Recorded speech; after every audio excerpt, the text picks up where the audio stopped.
Hello, dear student. Welcome to my channel SS Education. Today, I am discuss about personality. তো চলো শুরু করা যাক আজকের আমাদের টপিক পার্সোনালিটি। তো এই টপিকটা যে ত্রিপুরা টেরের রয়েছে চাইল্ড ডেভেলপমেন্টে, ঠিক আছে, সেটা তোমরা কোনো বইতে খুঁজে পাবে না, ঠিক আছে। কোনো বইয়ের মধ্যে এখন অবধি পার্সোনালিটি সম্বন্ধে কোনো ধারণা দেওয়া হয়নি, ঠিক আছে। তো আমি কিছু কালেক্ট করেছি, তো চলো দেখে নিই।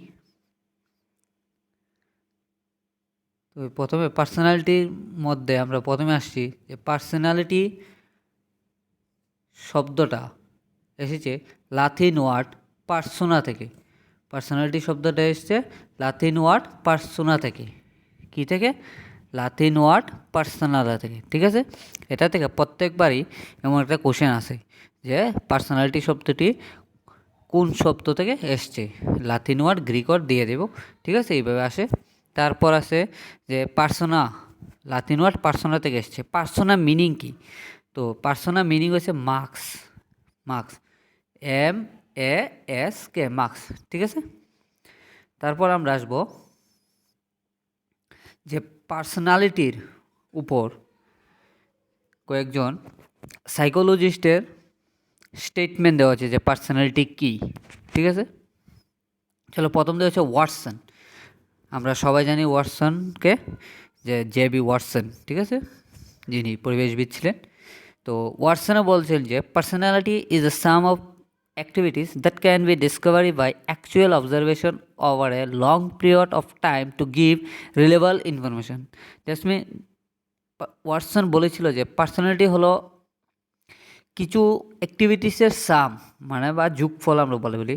সেটা হলো আমরা জেনে অনেক একটা লম্বা পিরিয়ড নিয়ে যদি কোনো কিছু উপর আমরা অবজারভেশন করি এবং কোনো কিছু একটা ডিসকভার করতে পারি এবং রিলেবল তার সম্পর্কে কিছু ইনফরমেশন কালেক্ট করি, ঠিক আছে, সেটাকে বলেছে কে? ওয়াটসন। তারপর পার্সোনালিটি সম্বন্ধে খুব একটা ইম্পর্টেন্ট স্টেটমেন্ট দিয়েছে যে, বা ডেফিনেশন দিয়েছে এলফোর্ড, ঠিক আছে। এলফোর্ড বলেছে যে personality is a dynamic organization within the individual of those psychological system of determine those unique adjustment to his environment. মানে বলেছিল যে সবাই, প্রত্যেকটা মানুষ তার ব্যক্তিগতভাবে সাইকোলজিক্যাল সিস্টেমভাবে সে ইউনিক থাকে, অ্যাডজাস্ট করে, যে পরিবেশে যায় সেই পরিবেশে অ্যাডজাস্ট করে, ঠিক আছে, যার যার পরিবেশে, ঠিক আছে। সেটা হচ্ছে এলফোর্ড বলছিল। তারপর আমরা আসবো ক্যাটেলের ডেফিনেশন। ক্যাটেলের ডেফিনেশনে ক্যাটেল বলছে যে personality is that which permits A prediction of what a person will do in a given situation. মানে সে ক্যাটেল বলেছে যে পার্সোনালিটি হলো যে কোনো পার্সন সে একটা সাডেন সিচুয়েশনের মধ্যে সে কীভাবে চলতে পারে বা কী বিহেভ করে, সেটা নিয়ে বলছে কে? ক্যাটেল বলেছিল, ঠিক আছে। এবার তারপর যে ওভারঅল যে বিভিন্ন সাইকোলজিস্টের স্টেট ডেফিনেশন দেওয়ার পর যে ওভারঅল যে আমরা পার্সোনালিটির একটা ডেফিনেশন পাই, সেটা হলো personality is A outcomes of interaction between heredity and environment. মানে আমাদের যে বংশগতি আর পরিবেশের মধ্যে যে ইন্টারাকশন হয়, হওয়ার ফলে যে একটা আউটকামস বেরোয়, সেটাকে বলা হয় পার্সোনালিটি, ঠিক আছে।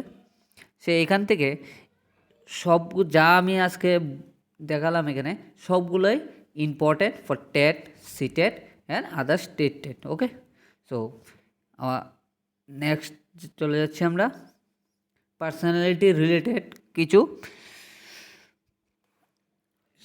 টেস্ট নিয়ে, ঠিক আছে। তো টেস্টের মধ্যে প্রথমে আমরা আসবো যে পার্সোনালিটি টেস্ট, কীভাবে আমরা পার্সোনালিটি মেজার করব, সেই কোশ্চেনটা অনেকবার এসছে যে TAT, একবার কোয়েশ্চেন এসেছিল যে TATর পুরো নাম কি, বা what is the full form of TAT। ওকে, তো TATর ফুল ফর্ম হলো টার্মেটিক অ্যাপ পারসেপশন টেস্ট, ঠিক আছে। টার্মেটিক অ্যাপারসেপশন টেস্ট। ঠিক আছে, ভালো করে দেখে নাও তোমরা, এটা খুবই ইম্পর্টেন্ট। ঠিক আছে, সো অনেক আবার কোশ্চেনটা ঘুরিয়ে আসতে পারে যে